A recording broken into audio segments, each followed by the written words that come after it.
In this tutorial, you will learn how to do this animation in the next couple of minutes.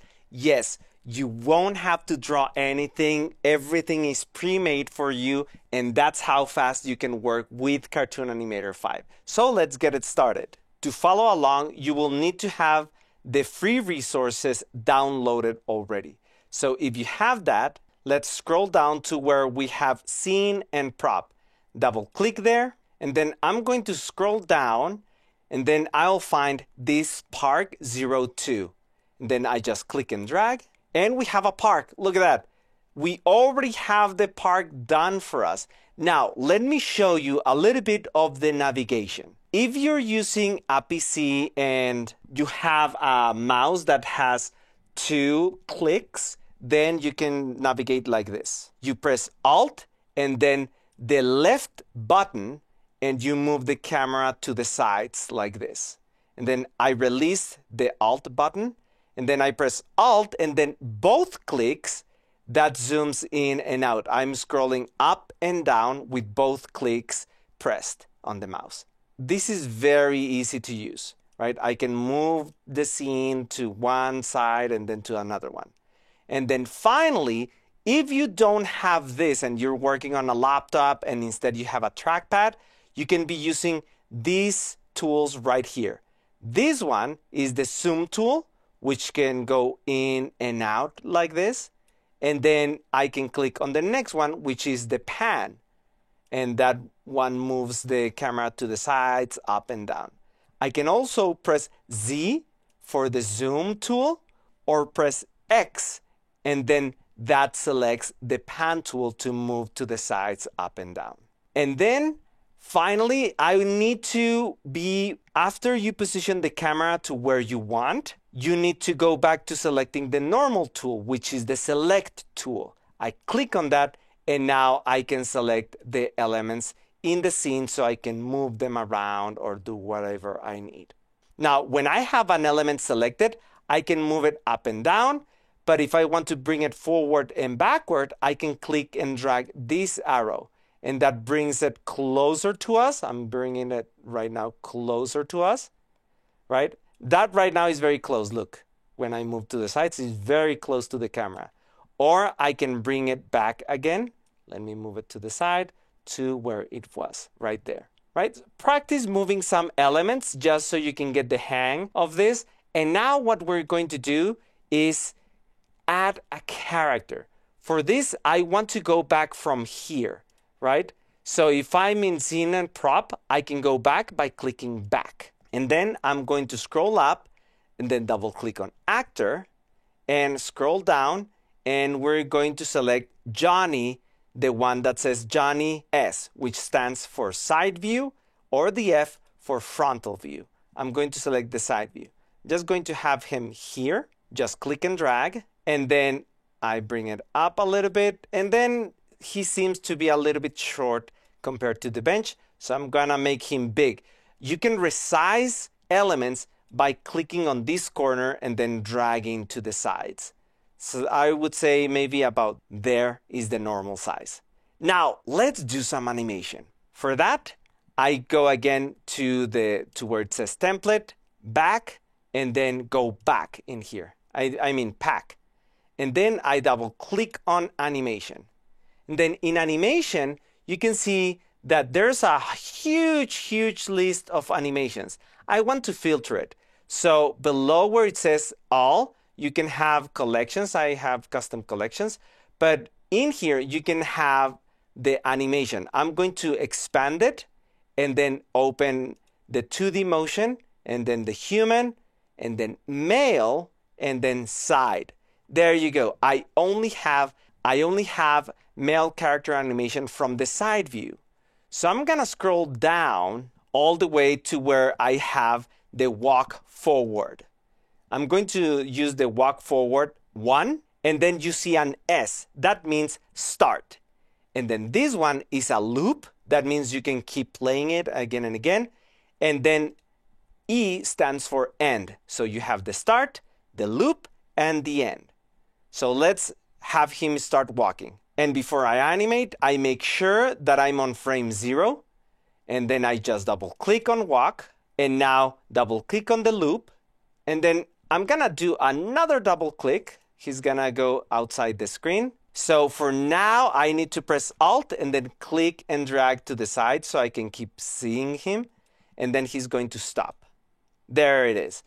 Look at that. We have an animation. You already have a walk cycle. Just go to YouTube right now and check any tutorial for walk cycles. You get, it's at least like 20 minutes. How much did it take you to make this character walk? Like 10 seconds. It was really fast. So now I'm just going to have this play from the beginning. And actually, let me play a little bit, beep, and then stop. I just played and stopped just to get a feeling. And then I want my animation to end right there. For that, I'm going to open the timeline. And then in here, in the timeline, you have this button, and that marks the end. I'm going to click there, and that ends the animation. So if I go to the beginning, I just press here where it says start. And you can see that now, I'm going to press Alt and then click and drag. You can see that my timeline is starting to get populated. If I select a tree, that tree shows up in there. I select the bench, and then the bench shows in there. I don't want to have that many things showing. So what I like about Cartoon Animator is that it has this button right here. Is the object track related. That means that if I select the character, only the character is shown. If I select that tree, only that tree is shown. That's great. So now I click on the character, and if I click on motion, you can see that I now have these elements. I have one clip, I have another clip, and then another clip, and then finally this one. Now, what if this timeline was longer? I can zoom out and zoom in. All I do is press Alt, and then I scroll the mouse wheel like this. That's really, really, really convenient. Then I can zoom in, and then I can press Alt, and then click and drag, and I move the timeline to the sides. So this is very, very practical. I really like this. And if you don't have that, what you can do is zoom in by clicking here. I'm zooming out. Or I can zoom in clicking this one. Very good. Now, there's one thing that I don't like about these walk cycles is that the squash and stretch is too exaggerated, is this effect. I'm gonna press space, which is the same as pressing play in here. I'm gonna press space, and he's too bouncy. So I'm gonna go back to frame 1, and that is an effect called FFD. I click on it, and then I'm going to select this clip, and then press delete on my keyboard. And then select the next one, press delete, then the next one, and then press delete. Now I go to the beginning, and I have an animation.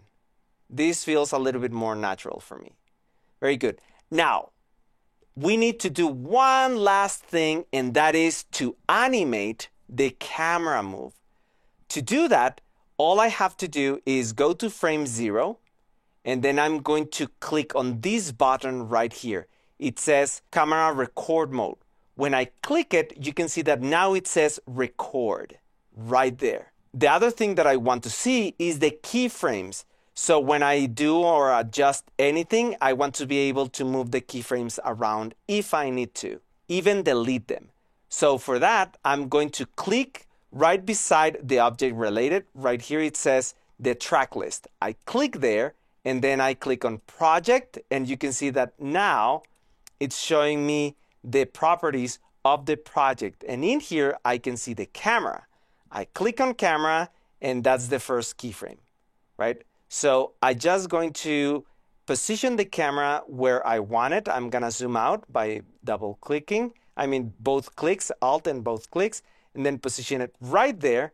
Then I'm going to go to the end and then reposition the camera. I'm pressing Alt and then click and drag all the way to here without showing this. Now, what is this shot showing?